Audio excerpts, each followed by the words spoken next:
Very controversial, long simmering question in the Bitcoin world, whether this currency called Tether that's pegged to the dollar is somehow being used to artificially inflate the price of Bitcoin. First, before we get into sort of some of your skepticism about the paper, some of the questions you raised about, what is the central allegation here? All right. There is a coin called Tether. It is the most successful stable coin. Right. Most people are familiar with Bitcoin. Tether is completely different. Tether tries to keep its value equal to exactly $1. Actually have a euro Tether coin as well. They're going to have a yen, but it's the dollar when people concentrate on. And they do that by, for every Tether they create, there's $1 in a bank account. There's been a lot of skepticism in the crypto community about whether that's actually true. There's been a lot of skepticism in the traditional financial community as well. Tether has been controversial since 2014 when it was introduced. And one of the main allegations has always been that it's being used to manipulate Bitcoin prices. Right. In theory, if they didn't have the one-to-one backing, they could print up Tethers and use them to buy Bitcoin, something like that. People have argued that this is happening for a while. This new paper, how did they approach the question? What did they bring to the debate? Well, there's been a lot of work on this, and frankly, most of it has exonerated Tether. The basic thing that most people have discovered is that, yeah, there's a lot of smoke here, but no fire. But they've used aggregated data. This is the first paper I would call a professional academic look at the project. It's very, very difficult to work with this data, and frankly, there's a lot of guesswork involved. There's some very sophisticated financial analysis. So this is kind of the gold standard look. And they did indeed find manipulation to the normal standards of academic significance. But my personal opinion is it's probably more noise than signal. There's so much complexity, so much noise in the data, so much complexity in these analyses, and the amount they found was tiny. They found that $1 million of manipulation raised the price of Bitcoin $4. And even if that's true, I mean, who cares?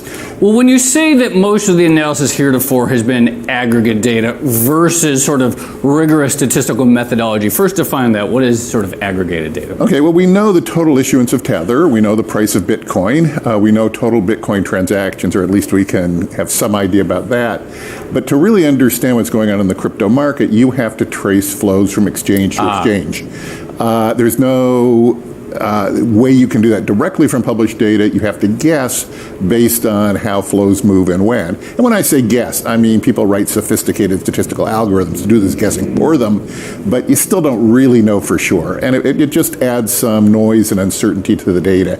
It's odd because every single crypto transaction is public and available and you can see it, right? But you can't match them up almost by design. I mean, that's kind of the point of crypto. So what is some of the data that they looked at in terms of periods where Bitcoin had unusual price rises and where they could identify something in the creation of new tethers that sort of went beyond the traditional analysis? Okay, well, again, most people have looked at issuance of Tether. Right. They went a step farther. They looked at the Tether moving from Bitfinance, which is the exchange controlled by the people who control Tether, to other exchanges. And they were able to do that by looking at wallets and addresses. I don't want to get too technical here, but you can kind of guess from that where the Tether is flowing. They said when there are big Tether flows and there are big Bitcoin flows, they picked the 87 periods with the biggest flows, and they said on average Bitcoin goes up 1.2% in the next hour. So they looked at the 87 periods of the biggest Tether flows. Tether and Bitcoin flows, right? Combined, right. And they found, and you said 1.4%? 1.2% per hour in the next hour. Now, if you add all those together, that comes up to about a 250% increase in price. But the silly thing about that is that assumes the manipulation is permanent.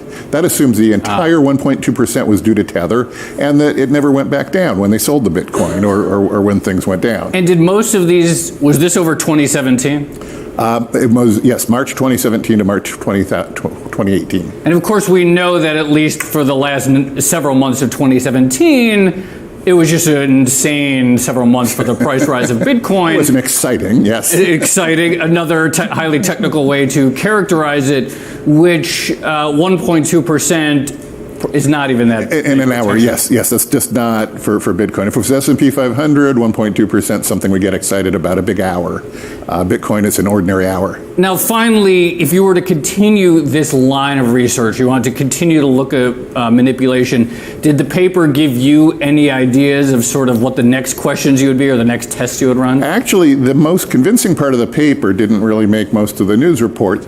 They did point out that when Bitcoin hits $500 round figures, there seems to be some funny stuff going on. That was much more convincing statistically. So that says to me somebody's doing kind of some technical analysis, trying to set up some resistance levels. That's a little bit different from kind of gross manipulation where you're just pushing the price up.